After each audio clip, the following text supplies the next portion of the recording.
శ్రీశైలే సదయా పాత్రం దీభక్త్యాదిగుణార్ణవం యతీంద్రప్రవణం వందే రమ్యజామాతరం మునిం. నీలాతుంగస్తనగిరితటీ సుప్తముద్బోధ్య కృష్ణం పారార్ధ్యం స్వం శృతిశతశిరసిద్ధమధ్యాపయంతీం స్వోచ్ఛిష్టాయాం స్రజనిగళితం యా బలాత్కృత్య భుంక్తే గోదా తస్యై నమ ఇదమిదం భూయ ఏవాస్తు భూయః. ఆండాళ్ తిరువడిగళై శరణం. జీకే డిజిటల్ న్యూస్ ప్రేక్షకులకి, భగవద్భక్తులందరికీ ధనుర్మాస వ్రత శుభాకాంక్షలు. ఈరోజు మనం 14వ పాసురంలోకి ప్రవేశించాం.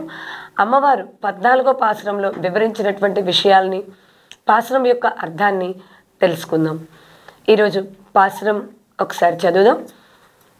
ఆండాళ్ తిరువడిగళై శరణం.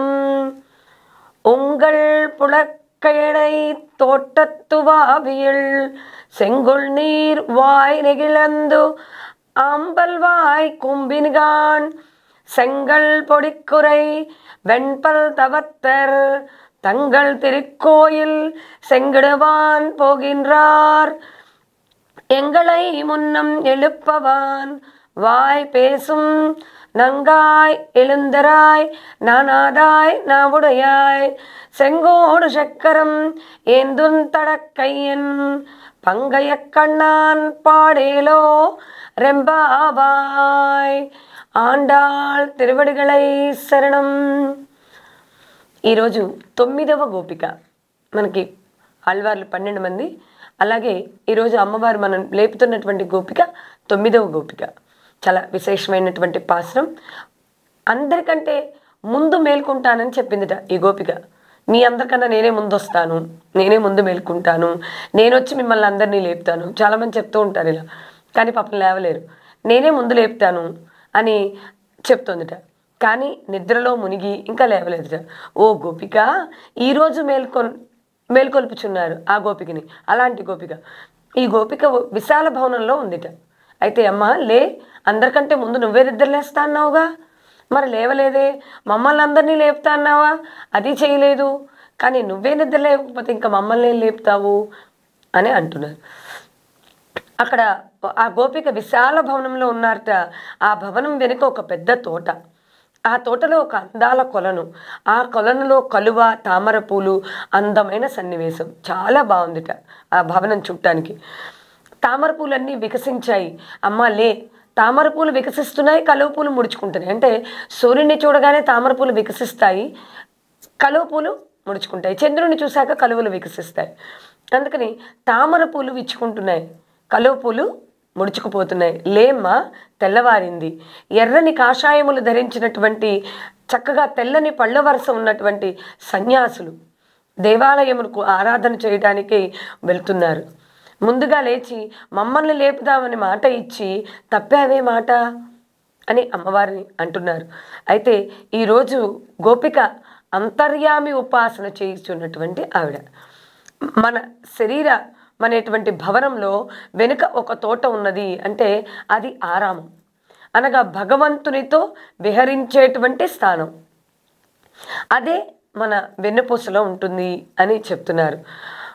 నాడీ మండలం నుంచి వెన్నుపూస, నాభి, శిరస్థానం దాకా వ్యాపించి ఉంటుందిట ఇది. ఆ ఉన్నటువంటి స్థానాన్ని అలా చెప్తున్నారు. ఒక తోట, ఆ తోటలో ఉన్నటువంటి భగవంతుడు అని.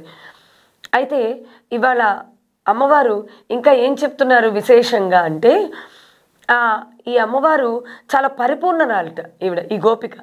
నంగాయ్ అంటున్నారు. అంటే ఏంటి పరిపూర్ణత అని. పరిపూర్ణత అంటే ఏంటి? అక్కడ కృష్ణానుభవంలో మునిగి ఉంది ఆవిడ.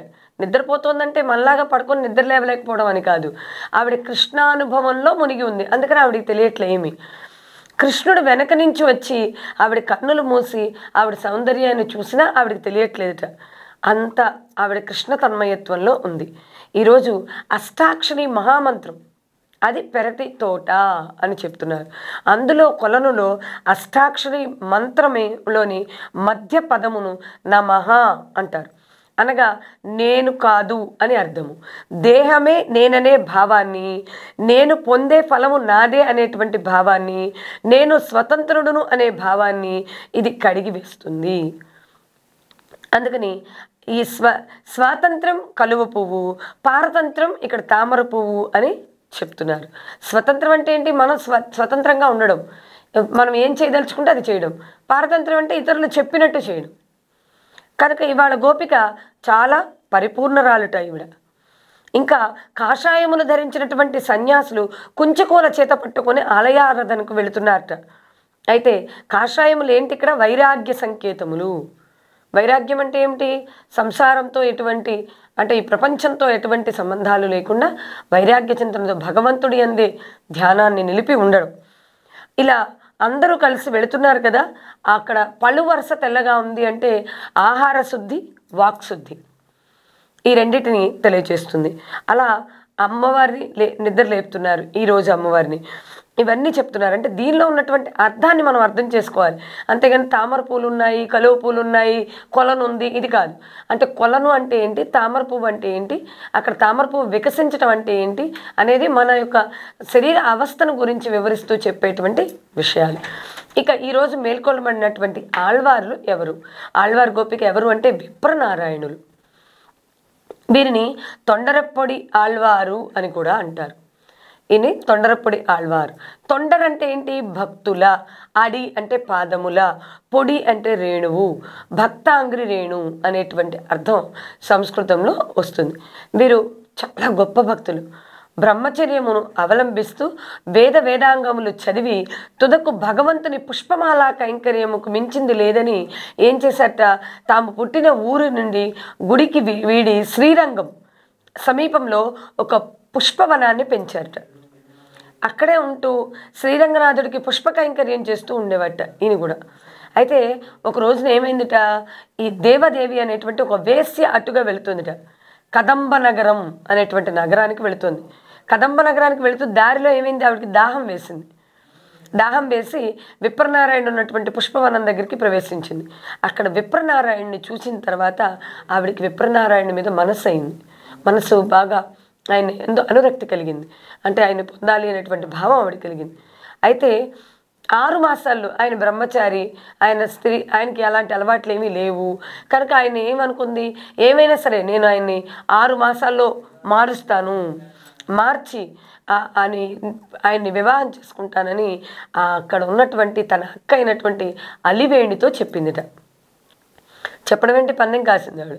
6 నెలల్లో నేను విప్రనారాయణ మారుస్తాను. కానీ ఒక విరాగిగా వేషం మార్చి విప్రనారాయణ పుష్పవనంలోకి వచ్చింది.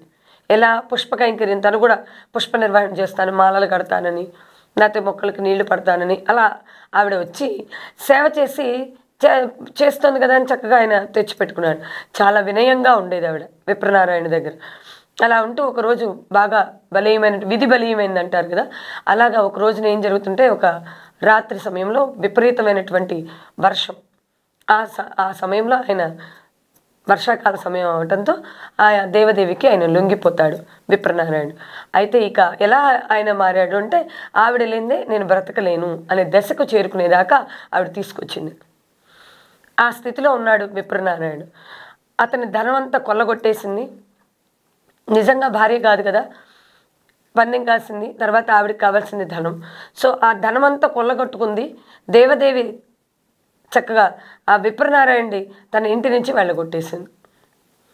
ఎప్పుడైతే ఇంటి నుంచి వెళ్ళగొట్టేసిందో రంగనాథుడి యొక్క అనుగ్రహం కొంతకాలానికి ఆయనకి మళ్ళీ పశ్చాత్తాపడ్డాడు. అరే నేను మొదట్లో పాపం ఆయనకి ఏమీ వ్యసనాలు లేవు. విప్రనారాయణుడు పశ్చాత్తాపంతో ఏం చేశాడంటే ఆ కామమును వీడి భగవత్ కైంకర్యం కోసం మిగతా శేష జీవితాన్నంతా వినియోగించాడు. ఆయనే భక్తాంగ్రి రేణు అనేటువంటి పేరుగాంచాడు. ఆయన తిరుమాలై అనే దివ్య ప్రబంధాన్ని, తిరుప్పళ్ళయ్యొచ్చి అనేటువంటి శ్రీరంగనాథుడి యొక్క సుప్రభాతం, మనం ప్రతిరోజు ఈ సుప్రభాతాన్ని చదువుతాం తిరుప్పళ్ళయ్యొచ్చి అని. ముందు తిరుప్పావైకి ముందుగా తిరుప్పళ్ళయ్యొచ్చి చదువుతాం. వైష్ణవాలయంలో తర్వాత ఎక్కడైనా గృహముల్లో కానీ ఈ సుప్రభాతాన్ని చదువుతూ ఉంటారట. అట్టి తొండరప్పాడి ఆళ్వారు అనేటువంటి గోపికను ఈరోజు అమ్మవారు మేల్కొల్పారు. చక్కగా ఇన్ని విశేషాలు చెప్పారు అమ్మవారు. అంటే మనిషికి కామం అనేది మించి ఉండకూడదు. ఎప్పుడు కామం కోరిక అనేది విపరీతమైతే ఇబ్బంది కలుగుతుంది కనుక కామమును వదిలేయాలని వివరించారు. అలాగే ఉదయాన్నే నిద్ర లేపడం అనేటువంటి ఆ కొలను వీటిల్లో మనకి ఏం చెప్పారు అంటే ఎప్పుడు కూడా ఆ వైరాగ్య భావంతో ఉండాలి, స్వామి అందే భక్తిని నిలపాలి, మనస్సును నిలపాలి అని ఇన్ని మంచి విషయాల్ని మనకి అమ్మవారు తెలియజేశారు. ఈరోజు పారిశ్రమలో ఇన్ని మంచి విషయాలు అందించినటువంటి అమ్మకి మరొకసారి నమస్కరిస్తూ ఆండాళ్ తిరువడిగళై శరణం. సహనావతు సహనో భునత్తు సహ వీర్యం కరవావహై తేజస్వినావధీతమస్తు మా విద్విషావహై.